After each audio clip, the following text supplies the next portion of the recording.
Hi everyone, this is Jesi from Literary Gladiators, and today I'm going over my top 10 books of all time. Um, Naturally, I feel like as you read books, these things change over time, but as of this moment, I think I've put together a pretty good list. I ranked my books not only on how much I liked them, but also on how much I feel like they've influenced me as a person over the times, over the years and times that I've read them. So there are a few older ones on here, some that might make you scratch your head, and then there are others that, you probably should know that they should be on there on this list if you've been paying attention to our videos. So I'm gonna go ahead and get started. So my number 10 book is The Da Vinci Code by Dan Brown. I started reading Dan Brown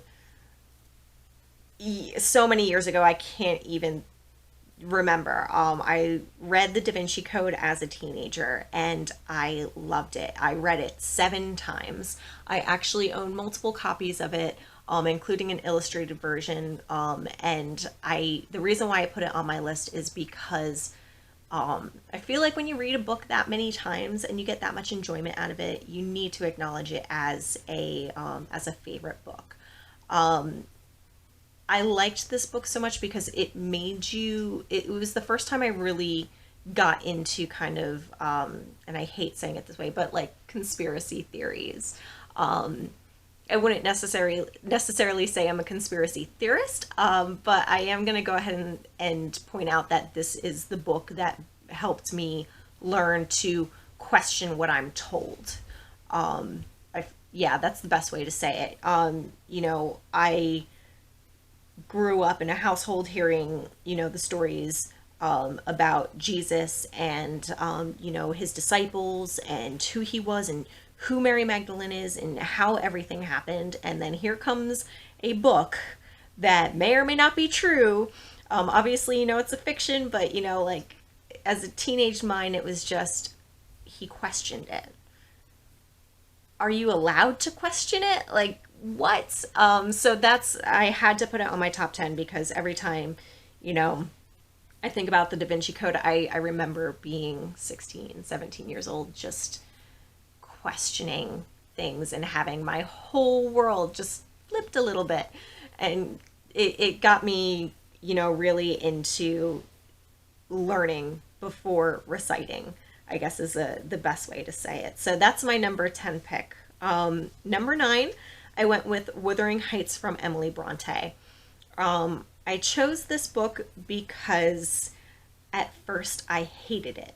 I despised this book. I remember the very first time in school I was told to read it, and I hated it because I had no idea what was going on. I didn't know what they were saying. The book is written in very old English, and it's just difficult, and I didn't want anything to do with it.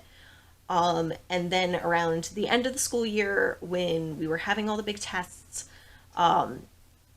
my teacher was like, "Oh, well, make sure you guys go over your notes from Wuthering Heights because it's going to be all over this test." And I'm like, "Oh my God, no." So I actually went to the library, excuse me, and got my first audiobook of Wuthering Heights by Emily Bronte and sat down with this audiobook and the book in my hand and desperately tried to read it. And it made a world of difference because once I understood how to read the older English, I actually really loved the book and I finished it in less than a week just before my test. And it, to me, it's just such a beautiful story. It's haunting and romantic and everything being a cheesy romance girl loves. It just, I don't know. I enjoyed it. I know some other people in our group don't like it, but that's okay because I love it, and I've actually read it multiple times over the years around Christmas time. I feel like it's a great Christmas story.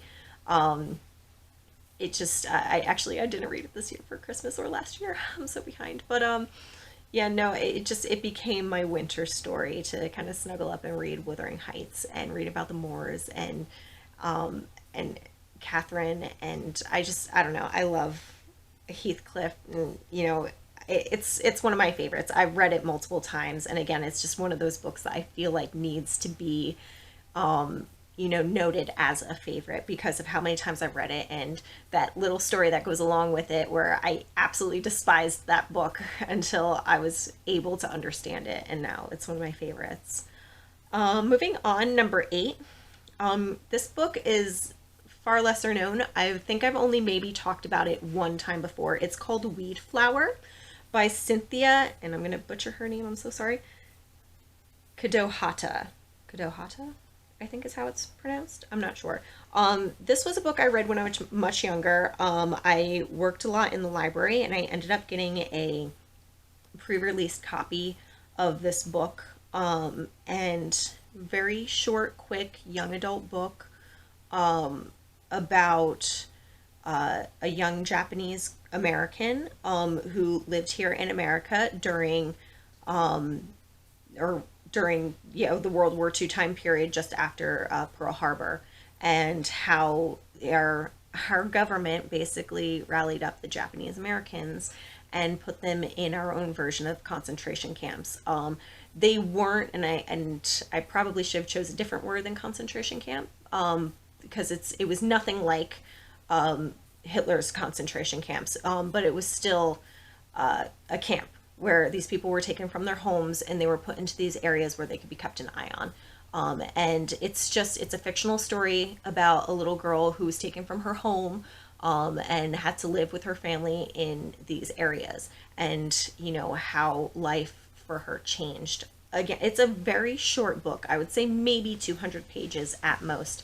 But again, just it was one of those stories that I remember reading, and I remember thinking life isn't easy for everybody. I did read it when I was much younger, maybe 12 or 13, and it's just one of those stories that stuck with me. I can't even tell you why. It's a book that I think about and I look at, and there it is. It's like, oh yeah, I remember getting that book. I remember sitting back and reading it, and I remember going, wow, this is the world. This is what happened to people. Not like it was a terrible story. It was actually a very nice story, a very uplifting story, but it was still, how her life changed in a second and how that could happen to any one of us. So that's my number 8 slot, Weed Flower. Number 7, again, I had to go back to the olden days of Where the Red Fern Grows, a book that I read when I was much younger. And the reason why I remember this book and love this book is because, again, it was one of those books where they kind of forced us to read it. And I didn't like it at first until I actually sat down and started reading it. And I remember this one the most because I even have the page marked in my copy of it at home. When little boy and his 2 dogs are running through the woods chasing after the raccoon, and all of the men who are, there for the coon hunting competition are there, and they're watching this little boy, this like 10-year-old boy running through the woods with his dogs, and they're cheering for him, yes, you can do it, go get that raccoon, get it, and it just made me so happy. And this, I think, was the first book that made me cry tears of happiness and tears of sadness. I loved this book. My copy of it, it's got a special place on my bookshelf. I can't say that I've read it more than twice. I should probably pick it up again and, enjoy it as an adult. But I will always just remember Where the Red Fern Grows and how I felt in that moment when he was running through the woods with his dogs.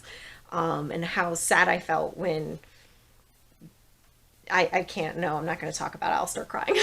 But no, I had a real connection with that book. And I would say that was probably one of the first books that I had a real connection with. So that's Where the Red Fern Grows, by Wilson Rawls. Number 6 is going to The Martian and Andy Weir. That was actually my number 1 book from last year. It's funny, it's inspiring, it's very well written. I think it was Tori who said it best, where there's actual science in the science fiction. You can check his calculations, and he's an actual astrophysicist, I believe is what he was, that just, sat down, said, what if, and then wrote a book. And that just blows my mind. The main character is very snarky, very sarcastic, with a just terrible sense of humor that I love. It was a very engaging book. I can't say I had any like emotional connections to it like I did with some of the other books that I've mentioned. I really, really enjoyed it a lot, and I can think back on it very fondly. I've talked about it quite a few times since last year to many people about how they need to read it. So I had to put that at my number 6 slot. The Martian, Andy Weir. Number 5, We Have Always Lived in the Castle by Shirley Jackson. I read this book around Halloween time a couple years ago. I ordered it off of Amazon because one of the Amazon reviews said it was essentially reading a book about a mad girl. And I was like, I don't understand. Let me pick it up. So a very short book that I read pretty quickly, less than a week, I believe. And that is essentially what it is. I've never read a book like it. Prior to reading this story, I had read books that were written, in the third person, or if it was written first person, that first person narrator was very reliable. This was the first book where I was like, what is she thinking? What is she doing? What is going on? I don't understand. But at the same time, I did understand and enjoyed it. So I feel like, and I've mentioned this before, I feel like if this book were written by anybody else, it would be so boring. If it were written any other way, I would probably hate this book because almost nothing happens in this book. But because of who the character is and how it's written and how incredibly unreliable she is as a character and as a narrator, it's such a great book. So that had to go to my number 5. It's just a favorite of mine. I can't not talk about it. Okay, number 4. So number 4 goes to a couple books, being that I grew up, in the late, in the 90s and the early 2000s and whatnot. Naturally, the Harry Potter series has made an incredible impact on me as a person, as a reader. And I feel like anybody who has read these books and has to put together a list of all time is probably going to put, this somewhere on their list because, and it's one of those books where you can relate to at least one of the characters, if not all of them. You watch them, kind of grow up and grow into themselves. And it's actually really funny because just the other day I was scrolling through my memories on Facebook, and I found an album where, it went through, what we learned from every character. We learned from Snape that heroes can hide in the most unlikely places. We learned from Harry Potter that, not there's nothing worth killing for. It's just the beautiful things that we learned, how important reading is and knowledge is from Hermione, and how important confidence is from Ron. And all these characters, I feel like, helped mold my generation and myself. I have a huge connection to these books. I was one of those people who, instead of going to the midnight premiere for movies, I went to Barnes & Noble's and sat there until midnight, which was when they were officially allowed to sell the book. And then I would buy my book and sit there in Barnes & Noble at 12:30 reading it. I remember having a stupid little alarm clock that had a little light on it that I had to push, and every 15 minutes when it would go off just to read it at 2 o'clock in the morning so my parents wouldn't see me still awake. I was one of those people who hid under the bed and just read my book. I remember, I think I read the 4th one in maybe oh, what was it, 2 or 3 days? Like, it was insane. I did a lot of reading and got no sleep. But no, I feel like it goes without saying why I had to put Harry Potter and the Harry Potter series on this list. It's just, a fantastic book series. I did cheat a little bit. It's not a single book, it's 7 books, but I'm allowed. Don't tell. We'll just say it's one big one. Yeah, and I hope someday I have children and I can, as they're growing up, give them the next book and the next book and the next book, and hope that, they learn the same lessons from Harry Potter that I did, and, enjoy it as much as I did, and fall in love with the characters and hate the characters, and, really enjoy it as much as I did. So that's Harry Potter at number 4. And then we're going to the top 3.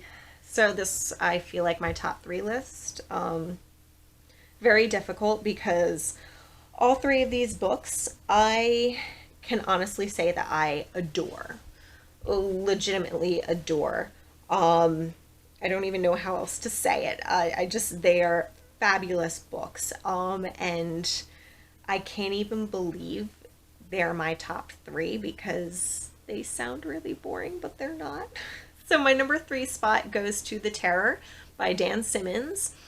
So I read that book last year, and I believe I marked it either 2 or 3 on my list of favorite books for 2018, and I'm regretting that now, because now that I've finished reading it and let it set in, it is a brilliant book. At least the way I rank books, I feel that it's just amazing. It's a historical fiction. Dan Simmons does an amazing job with the details, keeping you on the edge of your seat. His characters are very fleshed out, like they're actual human beings. And, he really does an amazing job with what would these people do in this situation. And it's realistic but magical at the same time. Because, okay, the people of the Terror and the HMS Erebus were actually trapped in the Arctic ice. I highly doubt they were haunted by a snow monster thing.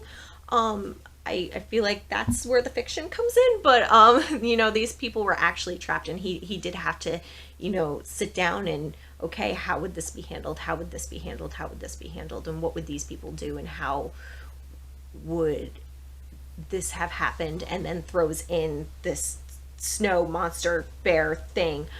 It's amazing. It's so well written, and I cannot say enough about how much I like this story. It's just so in depth. It's so good. There's a lot to talk about. I would say for sure this is just something that everybody should read at least once. If you're feeling warm in the summertime, it's a great way to cool down, because he talks about how freaking chilly it is up there in the Arctic in the middle of winter. So that's fun to think about. But no, number 3 spot has to go to Dan Simmons and The Terror. By far one of my favorite books that I've talked about almost nonstop this past year since I've read it. Now I'm moving to number 2, which is Endurance by Alfred Lansing. One of those books that I kind of read by accident. It was given to me for free, so I was like, I guess I'll get to it eventually. And then I got to it and was like, oh my god, where has this book been my entire life? This is actually a nonfiction book, which is why I said before that I'm surprised at my top 3 list, because I would say maybe 4 years ago, if you had spoken to me, I would have been like, psh, nonfiction books are so boring and so stupid, and I don't like to read them. And here I am with Endurance. It is an excellent nonfiction book. It reads very well. It starts off with a cliffhanger, which I feel like not a lot of nonfiction books do. Usually they just kind of delve right into, the logistics of everything. Whereas this one, the first couple lines are like, Captain, the ship is sinking. It's being crushed by the ice. Okay, get everybody off. Let's go. Like, that just blew my mind. I was like, wait, what do you mean it's being crushed by what? Tell me more. And now I'm reading through it, and I learned about this incredible man that I'd never heard of before, Ernest Shackleton. And like, superhumans don't exist, but Ernest Shackleton, I feel like, is a superhuman. He just, at least the way Alfred Lansing tells it is, he this nothing brings this man down. He does what he has to do. He keeps his crew spirits high, and he gets the job done, and everybody stays alive. And it's incredible. It blows my mind. I've talked about this book numerous times since I've read it. I can't talk highly enough about it. I feel like it's perfectly written as far as nonfiction books go. I love it. So yeah, that's number 2. And then I have to go to number 1. My all-time favorite nonfiction book ever. Again, surprised that my number 1 book of all time is a nonfiction book. I have to go with Devil in the White City by Erik Larson. This was the first nonfiction book that I read and enjoyed. And it is incredibly boring at some parts, but even those parts I feel like are incredibly amazing. Like, you don't really know what a big deal the Chicago's World's Fair is or was, because it just was kind of there and then it was gone. But there are a lot of things that came out of that we, still use and kind of take for granted today. So there's that aspect of the book, which is, the White City, and then you have the Devil, which is America's first serial killer, H.H. Holmes. And the reason why I even picked up this book to begin with was because I'm a huge H.H. Holmes, I don't want to say fan, because you shouldn't be fans of serial killers, but I find, what he did fascinating. Just, he is a terrible human being, or was a terrible human being, that did some really terrible, terrible things. And nobody caught on to it because everybody at that time was so naive to how awful humans could be to each other. And he got away with so much that just blows my mind how evil he actually was. And so there's that aspect of the book. I feel like the book is kind of cut in half, but each chapter is either about the White City or it's about H.H. Holmes. So that it just, overall is an excellent book. And we all know that the Ferris wheel works. And yet when I was reading about the first time they switched it on, the way he wrote about it was just like, oh my God, is it going to turn? Is it going to fail? Is it going to work? And it's like, I know it works because I can go to Six Flags and get on a Ferris wheel. It works. But it just, the way he wrote it was so suspenseful and lovely. And it's one of I own 2 copies of it. I've read it multiple times. One of my copies is signed by Erik Larson because I love it.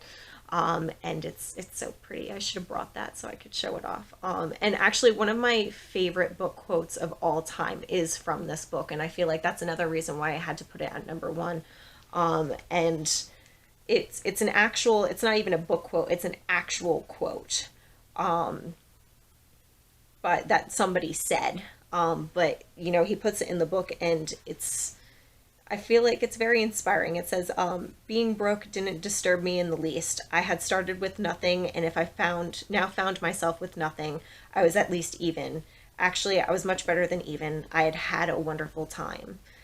And I feel like that's just one of those inspirational quotes that, it just sticks in the back of my mind. Even if I, come out of this experience with nothing. I went in with nothing, and now I've come out with this experience. So I don't know. It's my favorite book. I love it. If you haven't read it, you do really need to read Devil in the White City by Erik Larson. It's great. I of course am going to recommend that you read all the books on my top 10 of all time list because they're all so wonderful. But that one won, at least this time. I made the list, it won. So yeah, I know it's going to change over time, but as of right now, that's my top 10 guys of all time. I hope if you haven't read any, I hope I've inspired you to, pick up a new book that you haven't thought about picking up before, and hopefully see why I love the books and that I've chosen for this list. And yeah, that's all of them. Guys, I hope you enjoy the new decade to come, or 2020, and keep reading. Bye.